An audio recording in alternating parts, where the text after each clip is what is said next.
know, in our fast-paced world, change is no longer an occasional event. Really, it's constant. Here to help us tackle an ever-evolving future, we welcome back motivational speaker and author of Adaptability is the New Change, George Carroll. Great to see you again, George. Hey, Ellen. Great It's to been see a you too. while. It's been Wow. a while. Really, during the quarantine time of COVID, change was happening all the time. And now we've kind of realized that it can happen at any moment. It can Right? happen at any moment, yeah, and it's a constant. You know, prior to COVID, as we were talking, you know, change was sort of an occasional thing. Yeah, occasionally. And then what happened And is... it was a big deal. It was a Yeah, big deal. Yeah. Yeah, and then, you know, all of a sudden, you know, COVID hits. And as a result of that, all the attention goes to the internet, goes online, and as a result of that, there's this huge revolution of AI happening. And it really forced us to look at change not as an occasional event anymore, but as a constant. So a lot of things are changing fast, and it's exciting because there's a few things that are coming out that can scare people. Right. Or it can get you excited about the future. What's your take on AI? Because people are losing jobs because of AI. People are losing jobs because of AI, and at the same time, the World Economic Forum, their future jobs report from this year, estimate that roughly 95 million jobs will be displaced because of AI and automation. Wow. But there's an estimated 170 million jobs that will be created as a result of it.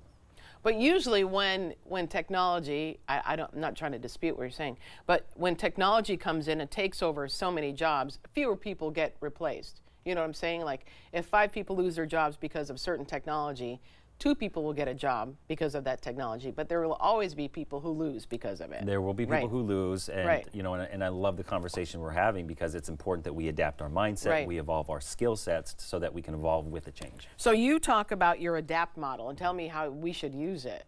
Yeah, so it's a simple mnemonic to help people remember, but also give people a few tools. Sure. So the A stands for awareness. You know, we can't change anything we're not aware of. Right. So it's important that we really check in with our thought patterns, our emotional patterns, how we're responding and reacting to change.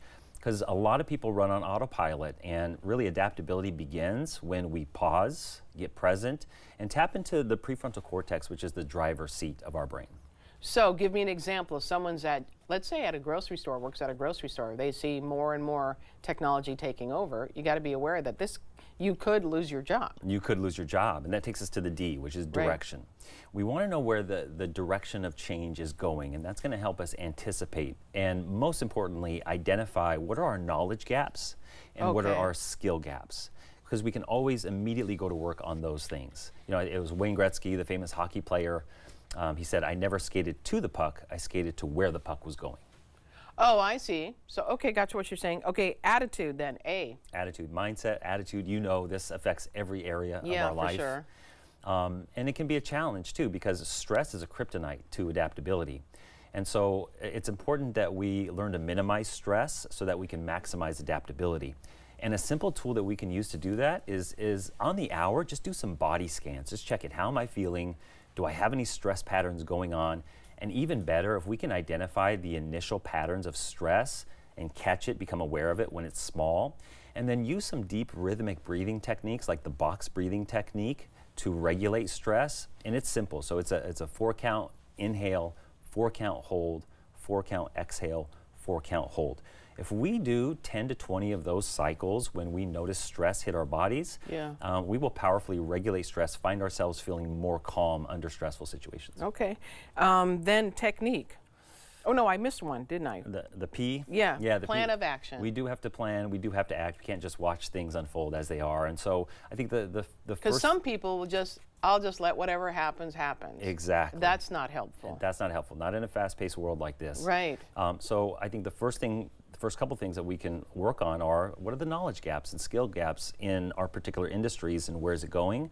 But also sometimes people get overwhelmed with change and they try to control the uncontrollable. And I don't know about you, but the fastest way for me to start going insane is trying to control the uncontrollable. Right. So I recommend You have to realize what's uncontrollable. That's right. You can't control anybody else but yourself. That's it. And you know, a simple tool to use is a T-chart. You know, on one side of the T-chart, just write down all the things you can influence, all the things that you can control. On the other side of the T-chart, just write down all the things you have no influence or control over. Right. And then give 100% of your focus and attention to what you can control. Because sometimes everyone knows a person that complains about the same things over and over and over again, and they just haven't gotten the idea that they can't control that person. They have to can't. figure out how to deal with with it on their own. Right, because so many things are happening. I mean, there are fully autonomous, self-driving cars out in the world right now. Right. AI robots are right around the corner. Right. There's a fully automated McDonald's in Fort Worth, Texas, where you can order your food from an app, go through the drive-through, pick up the food without talking or looking at a human. And Neuralink has the first of its kind brain-computer interface. There's 5 patients on it. It's installed literally into the brain. I'm sorry, what? Yes, brain-computer interface. Okay. And they can control their computer with their thoughts.